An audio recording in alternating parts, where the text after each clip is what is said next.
சட்டமன்ற பேரவையின் உறுப்பினராக தேர்ந்தெடுக்கப்பெற்ற உதயநிதி ஸ்டாலின் எனும் நான் சட்ட முறைப்படி நிறுவப்பெற்றுள்ள இந்திய அரசமைப்பு சட்டத்தில் உண்மையான நம்பிக்கையும் பற்றுறுதியும் கொண்டிருப்பேன் என்றும் இந்திய நாட்டின் இறையாண்மையையும் ஒருமைப்பாட்டையும் நிலைநிறுத்துவேன் என்றும் நான் மேற்கொள்ள இருக்கும் கடமையை நேர்மையுடன் நிறைவேற்றுவேன் என்றும் உளமாற உறுதி கூறுகிறேன்.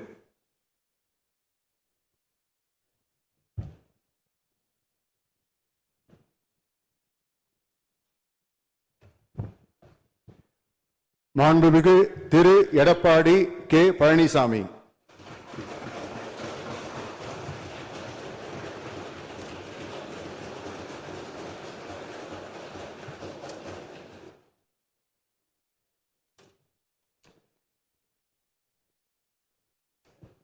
சட்டமன்ற பேரவையின் உறுப்பினராக தேர்ந்தெடுக்கப்பட்ட எடப்பாடி கே பழனிசாமி என்னும் நான் சட்ட முறைப்படி நிறுவப்பெற்றுள்ள இந்திய அரசமைப்பு சட்டத்தில் உண்மையான நம்பிக்கையும் பற்றுறுதியும் கொண்டிருப்பேன் என்றும் இந்திய நாட்டின் இறையாண்மையும் ஒருமைப்பாட்டையும் நிலைநிறுத்துவேன் என்றும் நான் மேற்கொள்ள இருக்கும் கடமையை நேர்மையுடன் நிறைவேற்றுவேன் என்றும் கடவுளிய உறுதி கூறுகின்றேன்.